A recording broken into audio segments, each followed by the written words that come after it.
നമസ്കാരം. ഈ വെനസ്വേലയിൽ നിന്ന് അവിടുത്തെ പ്രസിഡന്റിനെ തട്ടിക്കൊണ്ടുവന്ന സംഭവം, അതിൻ്റെ പരിണതഫലം, കോൺസിക്വൻസ് എന്തായിരിക്കും എന്നറിയോ? പ്രകൃതിക്കൊരു നിയമമുണ്ട്. മഹാഭാരത യുദ്ധം നടന്നത് ഇതേപോലെ ഒരു തട്ടിക്കൊണ്ടുപോകലും ആയിട്ട് ബന്ധപ്പെട്ടുകൊണ്ടാണ്. ആ കഥ പലരും കേട്ടിട്ടുണ്ടാവില്ല. പിന്നെ ഞാനീ പറയുന്ന കാര്യം പുരാണമാണ്, കേൾക്കാൻ ഇഷ്ടമുള്ളവർ കേട്ടാൽ മതി. ഇപ്പോൾ കുറേ ആൾക്കാർ പറയുന്ന വേറൊരു കാര്യമുണ്ട്, സ്വാമി വഴി മാറിപ്പോകുന്നു എന്ന്.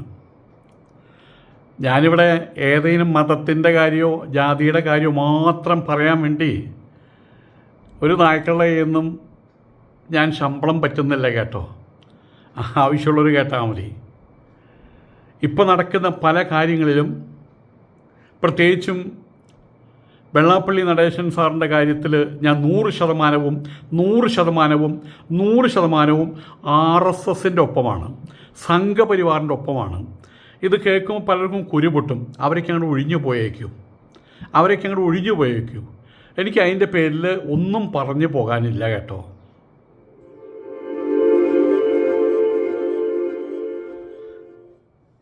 നമ്മളുടെ സബ്ജക്റ്റ് മേലുള്ള വിഷയം വെനിസ്വേലയിലെ തട്ടിക്കൊണ്ടുപോകലാണ്. അത് ഇന്നെന്തിനും തുടങ്ങിയതല്ല. മഹാഭാരത യുദ്ധമുണ്ടായത് പോലും ഇങ്ങനെ തട്ടിക്കൊണ്ടുപോകലുമായിട്ട് ബന്ധപ്പെട്ടിട്ടാണ്. ആ ഒരു കാര്യം സംസാരിക്കുന്നതിന് മുമ്പ് മറ്റൊരു കാര്യം, ഇതുമായിട്ട് ബന്ധപ്പെടാത്തൊരു കാര്യം പറയേണ്ടതുണ്ട്. ഇപ്പോൾ എനിക്ക് വരുന്ന ഫോൺ കോളുകൾ, ഇതിനകത്ത് വരുന്ന കമൻറ്റ് ബോക്സിൽ വരുന്ന ചില കാര്യങ്ങൾ വായിക്കുമ്പോൾ അത് ഞാൻ മനസ്സിലാക്കുന്നത്, ഞാനൊരു മതത്തെ വൈറ്റ് വാഷ് ചെയ്ത് കാണിക്കാൻ വേണ്ടിയിട്ട്, ഡെക്കറേറ്റ് ചെയ്ത് കാണിക്കാൻ വേണ്ടിയിട്ട് മാസശമ്പളം വാങ്ങിക്കുന്നുണ്ട്. മാസശമ്പളം വാങ്ങിച്ചിട്ടും നിങ്ങളെന്തേ വഴി മാറിപ്പോകുന്നു എന്ന് ചോദിക്കുന്ന കുറേ ആൾക്കാർ ഫോൺ കോളുകളും വരുന്നുണ്ട്. അതിലൊന്നാണ് ഇങ്ങനെ വഴി മാറിപ്പോയാൽ ദുബായിൽ വന്ന തല്ലും എന്നുള്ളത്. കാരണം ദുബായ് ഞങ്ങളുടെ നാടാണ്, തൻ്റെ നാട് ഇന്ത്യയാണ് എന്ന് അവർ ഉറപ്പിക്കുകയാണെന്ന് സംശയമുണ്ട്. ആർക്കാ അതിൻ്റെ കേട് വരാൻ പോകുന്നത്? ഇവിടെ ഇലക്ഷൻ വരുന്ന സമയത്ത് 57% വരുന്ന ഹിന്ദുക്കൾ എന്ന പേരിൽ ആരും ഇവിടെ സമ്മർദ്ദം ചെലുത്തുന്നില്ല. പക്ഷെ മുസ്ലിം ലീഗുകാർ ഇപ്പോഴേ തുടങ്ങി, ഞങ്ങൾക്ക് ഇത്ര സീറ്റ് വേണ്ട, ഇത്ര സീറ്റ് വേണം, ഇത്ര സീറ്റ് വേണ്ട, ഇത്ര സീറ്റ് വേണം. ഇവരാര്? ഒരു ഞാഞ്ഞൂള് പാർട്ടിയാണ് ഈ മുസ്ലിം ലീഗ്. ഒരു മലപ്പുറം പാർട്ടി മാത്രമാണ് മുസ്ലിം ലീഗ്. പക്ഷെ ഒരു കേരളത്തിൻ്റെ ഭാഗധേയം വഹിക്കാൻ വേണ്ടിയിട്ട് അതിൻ്റെ നിയന്ത്രിത്വം അത് ഞങ്ങൾക്കാണെന്നുള്ളൊരു ബോധ്യം ഇവിടെ പലരിലും ഉണ്ടാക്കി വെക്കുകയാണ്. ഞങ്ങളെ തൊട്ടാൽ അക്കളി തീക്കളി സൂക്ഷിച്ചോ. ഏതായാലും ഇതിൻ്റെ കോൺസിക്വൻസ് എന്താണെന്ന് അറിയാമോ? പരിണതഫലം. ഇവിടെ ഹിന്ദുവിൻ്റെ ശബ്ദം പുറത്തു വരാതിരിക്കണം ഒരർത്ഥത്തിലും. ഇപ്പോൾ സാമൂഹികമായിട്ട്, സാമ്പത്തികമായിട്ടും സാംസ്കാരികമായിട്ട് ഹിന്ദു സമൂഹം വളരെ വർഷങ്ങളായിട്ട് താഴോട്ടേക്കാണ്. പക്ഷേ അത് ക്രമാനുഗതമായിട്ട് ഇപ്പോൾ അത് ഒരു ബ്രേക്ക് ഇവൻ പോയില്ല, മേലോട്ടും താഴോട്ടും ഇല്ല, ഇനി മേലോട്ടാണ്. അതിൻ്റെ ഗതിവിഗതികളുടെ ലക്ഷണം എനിക്കറിയാം. ഇതിപ്പോൾ പ്രത്യേകിച്ച് തെക്കൻ കേരളത്തിൽ ഒരുപാട് വീടുകളിൽ ഗീതാ പഠനം എന്നിത്യാദി കാര്യങ്ങളത് പോട്ടെ. പിന്നെ സാമ്പത്തികമായിട്ടുള്ള ക്രമം, ഇപ്പം വെള്ളാപ്പള്ളിയോടുള്ള വൈരാഗ്യം, വെള്ളാപ്പള്ളിയെ എങ്കിലും തുടച്ചു മാറ്റണമെന്നുള്ള ഒരു താല്പര്യം, ആ ഒരു താല്പര്യം രാഷ്ട്രീയത്തിൻ്റെ അടിസ്ഥാനത്തിലൊന്നുമല്ല, നിലപാടുകളുടെ അടിസ്ഥാനത്തിലല്ല. ഇവിടെ ഞങ്ങളെപ്പോഴും കൊടുക്കുന്നവരാണ്, ഹിന്ദുക്കൾ എപ്പോഴും മരുന്ന് വാങ്ങുന്നവരാണ്. ആ ഒരു സംവിധാനം ഇവിടെ നിലനിൽക്കണമെന്ന് ആഗ്രഹിക്കുന്ന മുസ്ലിം ലീഗുകാരും മുസ്ലിങ്ങളും. ഇങ്ങനൊരാൾ സാമ്പത്തികമായിട്ട് ഉയർന്നു പോകുന്നത് ഭീമ ജ്വല്ലറിയുടെ ആളുകൾ, കല്യാൺ ജ്വല്ലേഴ്സിൻ്റെ ആളുകൾ, അങ്ങനെ നിരവധി ആളുകളിപ്പോൾ സാമ്പത്തികമായിട്ടും ഉയരുന്നുണ്ട്. അതിലുള്ള അസൂയ, പൗശന്യം, പോര്, കുശുമ്പ് അത് ഘനീഭൂതമായിട്ടുള്ളൊരു മാനസികാവസ്ഥയിൽ നിന്ന് ഉരുത്തിരിഞ്ഞതാണ് വെള്ളാപ്പള്ളിയോടുള്ള പക. വെള്ളാപ്പള്ളിയെ എങ്ങനെ അപമാനിക്കണം, വെള്ളാപ്പള്ളി എങ്ങനെയും സപ്രസ് ചെയ്യണം, വെള്ളാപ്പള്ളി എങ്ങനെയും ദൂരവൽക്കരിക്കണം അല്ലെങ്കിൽ പാർശ്വവൽക്കരിക്കണം എന്നുള്ള മോഹം. ഇത് നിങ്ങൾ ഓരോ പ്രാവശ്യം നടത്തുമ്പോഴും അറിയാതെ ഈ ഇന്ത്യയിൽ ഇതേ മറ്റേ മതങ്ങളും ന്യൂനപക്ഷങ്ങളും എല്ലാവരും കൂടിയിട്ട് അവസാനം കോൺഗ്രസിനെ അവരുടെ ഒരു പാർട്ടിയാക്കി മാറ്റി. എന്തായിരുന്നു അതിൻ്റെ പരിണിതഫലം? അവിടെ അവരറിയാതെ അവരുടെ കാലിൻ്റെ അടിയിലെ മണ്ണ് പോയി പോയി പോയി പോയി ഇപ്പം എന്തായി? വായിൽ വിരലിട്ടിരിക്കേണ്ട അവസ്ഥ വന്നില്ലേ? ഈ ന്യൂനപക്ഷങ്ങൾക്ക് ഇപ്പോൾ ഇവിടെ പുറത്തിറങ്ങാൻ പറ്റാത്ത അവസ്ഥ വന്നില്ലേ? RS വളർന്നില്ലേ? അത് തന്നെയാണ് ഇപ്പോൾ ഈ കേരളത്തിൽ സംഭവിക്കാൻ പോണത്. മുസ്ലിം ലീഗുകാർ ഞങ്ങൾക്ക് ഇത്ര സീറ്റ് വേണം, അത്ര സീറ്റ് വേണം. വേറൊരു കാര്യം കൂടിയുണ്ട്. ഇത്തവണത്തെ ഇലക്ഷനിൽ കോൺഗ്രസ് ജയിക്കും, ഞങ്ങൾക്ക് 100 സീറ്റ് കിട്ടും. ആ 100 സീറ്റ് കിട്ടിക്കഴിഞ്ഞാൽ ഞങ്ങൾക്കതിൽ നിന്ന് ഇത്ര വേണം എന്ന് പറയുന്നു. അല്ല, അതായത് കലത്തിലെ പട്ടിണിയാണ് വീട്, വെറുതെ വെള്ളം തിളപ്പിക്കുക. അതിനകത്ത് കോഴിക്കോട്ടയുണ്ടെന്ന കുട്ടികളുടെ ധാരണ. അപ്പോൾ എല്ലാ കുട്ടികളും ഞങ്ങൾക്ക് ഓരോ കോഴിക്കട്ട. അപ്പോൾ ഒരു കുട്ടി പറഞ്ഞു ഞങ്ങൾക്ക് 2 കോഴിക്കട്ട വേണമെന്ന്. അതിനകത്തൊന്നുമില്ല. ആ കുട്ടിയുടെ തലയമ്മ ഒന്ന് വെച്ച് കൊടുത്തിട്ട് പറഞ്ഞു കിട്ടിയത് നിന്ന് ഉറങ്ങടാന്ന്. ഇതാണിപ്പോൾ മുസ്ലിം ലീഗിൻ്റെ സ്ഥിതി. ഇവിടെ ഇലക്ഷൻ വരാൻ പോകുന്നതേ ഉള്ളൂ. അവർക്ക് ഞണ്ണാൻ വേണ്ടി എത്രത്തോളം സീറ്റുകൾ കിട്ടുന്നുള്ള ഉറപ്പൊന്നുമില്ല. കാണിച്ചു കൂട്ടുന്ന കാര്യങ്ങൾ അതൊക്കെയാണല്ലോ. LDFനെ സംബന്ധിച്ചിടത്തോളം, കമ്മ്യൂണിസ്റ്റ് പാർട്ടികളെ സംബന്ധിച്ചിടത്തോളം കേഡർ സംഘടനയാണ്. അവർക്ക് അവരുടേതായിട്ടുള്ള നിയതമായ രൂപഭാവഭേദങ്ങളുണ്ട്. ആയതുകൊണ്ട് ഈ ഇലക്ഷനിലും അവർ തന്നെ ജയിക്കാൻ പോകുള്ളൂ. അപ്പോഴേക്കും ഇവിടെ ഉപമുഖ്യമന്ത്രി വേണം, ഞങ്ങൾക്ക് ഇത്ര സീറ്റ് വേണം എന്നൊക്കെ പറഞ്ഞ ലഹള അവിടെ ആരംഭിച്ചു കഴിഞ്ഞിട്ടുണ്ട്. RSS ഇവരാരും അറിയാതെ പതുക്കെ പതുക്കെ വളരാനും തുടങ്ങിയിട്ടുണ്ട്. ഹിന്ദുക്കളുടെ പാർട്ടിയായിട്ട് ഇപ്പം നിലകൊള്ളുന്നത്, ഹിന്ദുക്കൾക്ക് എന്തെങ്കിലും സങ്കടങ്ങൾ വരുമ്പോൾ പോയി പറയാനുള്ള ഒരേ ഒരു പാർട്ടി ഇപ്പോൾ കമ്മ്യൂണിസ്റ്റ് പാർട്ടിയായി തീർന്നിട്ടുണ്ട്. BJPക്കാർ അവർ ഒരു കാര്യം ഉറപ്പാണ്, ഹിന്ദുക്കൾക്കെതിരായിട്ട് നിൽക്കില്ല. കാര്യം നടക്കുന്നത് വരെ അവർ അപ്പുറത്തോ ഇപ്പുറത്തോ പോയിട്ട് തിണ്ണനിറങ്ങുമെങ്കിൽ പോലും കാര്യം നടത്തി കഴിഞ്ഞാൽ ഉത്തരേന്ത്യൻ കളി അവരിവിടെ കളിക്കും.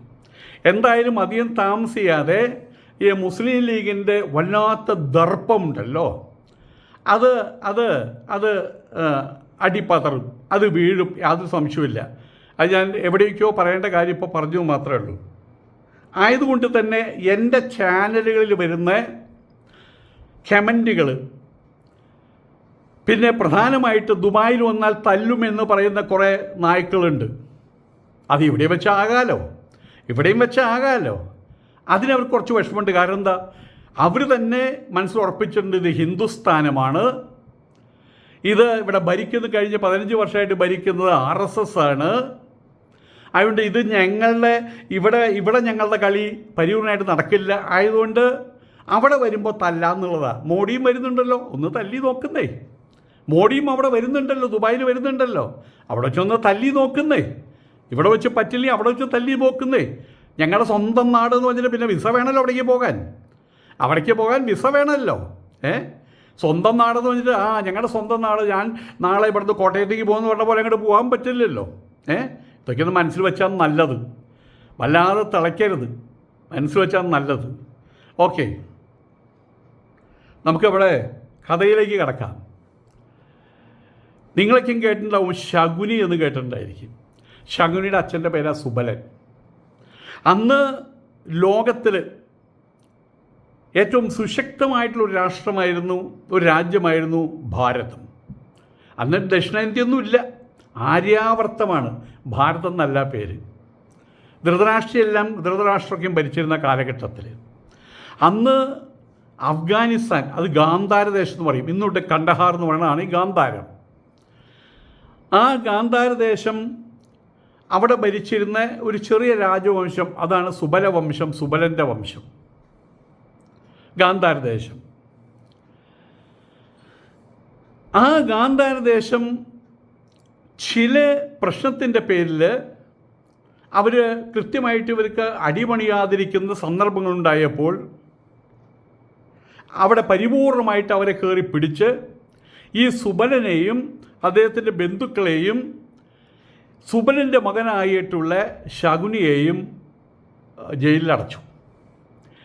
എന്നിട്ട് ഒരു നേരത്തെ ആഹാരമാണ് കൊടുക്കുന്നത്, ഒരാൾക്കുള്ള ആഹാരമാണ് കൊടുക്കുന്നത്.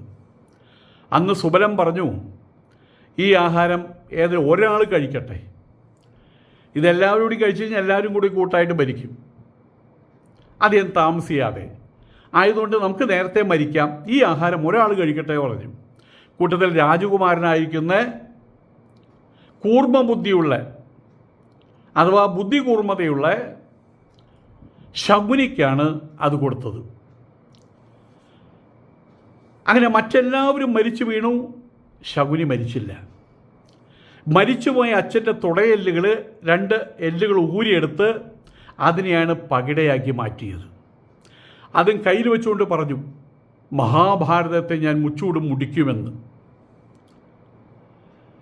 സ്വന്തം പെങ്ങൾ വിവാഹം കഴിച്ച് ധൃതരാഷ്ട്രയുടെ ഭാര്യയായിട്ട് അതും ഒരു തട്ടിക്കൊണ്ടുപോകലിൻ്റെ ഭാഗമാണ്. ആ കാലഘട്ടത്തിൽ ധൃതരാഷ്ട്രം ആര് വിചാരിച്ചു അവിടെ ചെന്നോളണം. അന്ന് ഗാന്ധാരിയോട് പറഞ്ഞു, നീ ചെല്ലുന്നിടത്ത് എന്തെന്തെല്ലാം സംഭവിക്കുന്നുവോ അതൊന്നും കാണണ്ട, അതൊന്നും കേട്ടു എന്ന് ഭാവിക്കണ്ട, കണ്ടു എന്നും ഭാവിക്കണ്ട, കേട്ടു എന്നും ഭാവിക്കണ്ട, കണ്ണ് മൂടിയിരുന്നോളാൻ പറഞ്ഞു. മഹാഭാരത യുദ്ധമുണ്ടായ സമയത്ത് മഹാഭാരത യുദ്ധം ഉണ്ടാക്കിയതാരെന്ന് ചോദ്യമുണ്ട്. അന്നെടുത്ത ശപഥം, മഹാഭാരതം ഞാൻ ഭാരതദേശം മുച്ചൂട് മുടിക്കുമെന്ന ശപഥം, ശകുനിയായിരുന്നു എല്ലാത്തിനും കാരണക്കാരനായത്. യുദ്ധം സമാഗതമായി. ശകുനി കൗരവപക്ഷത്ത് എന്നാണ് വെപ്പ്, ശകുനി പാണ്ഡവപക്ഷത്തിന് എതിരാണെന്നാണ് വെപ്പ്. സത്യത്തിൽ ശകുനി കൗരവപക്ഷത്തിനും പാണ്ഡവപക്ഷത്തിനും എന്ന് മാത്രമല്ല ഈ ഭാരതദേശത്തിന് മൊത്തം എതിരായിരുന്നു. അതിനെ മുഴുവൻ തീവച്ച് നശിപ്പിക്കാൻ അദ്ദേഹം വന്നത്. യുദ്ധം ആരംഭിച്ചു, ശകുനിയുടെ കളികളും ആരംഭിച്ചു. യുദ്ധം ആരംഭിക്കുന്നതിന് മുമ്പ് ഒരു പകിടകളി നടന്നു. ആ കള്ളച്ചൂതൽ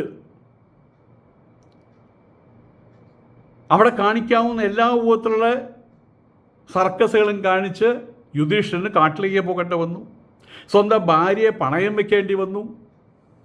എല്ലാം നഷ്ടപ്പെട്ടു, ആഭരണങ്ങൾ നഷ്ടപ്പെട്ടു, ഉടുതുണിക്ക് മറുതുണി മാത്രമായി. ഭാര്യയെയും പണയം വെച്ചു. അവസാനം ആ സ്ത്രീയെയാണ്, രജസ്വലിയായിട്ടിരിക്കുന്ന സ്ത്രീയെയാണ് കൊണ്ടുവന്ന് ബലാത്സംഗം ചെയ്യാൻ ശ്രമിച്ചത്. ഏതായാലും കൃഷ്ണൻ്റെ ഇടപെടലുകളും കാര്യങ്ങളും ഒക്കെയും കാരണം കൊണ്ട് എന്തിനു വേണം അവസാനം യുദ്ധത്തിൽ കലാശിച്ചു. യുദ്ധത്തിൽ കലാശിക്കാനുള്ള കാരണം എന്താണ്? ശകുനിയാണ്. ശകുനി ഇൻസ്പയർ ചെയ്ത് ദുശാസനാണ് ഈ പെൺകുട്ടിയെ പിടിച്ചു കൊണ്ടുവന്നത്.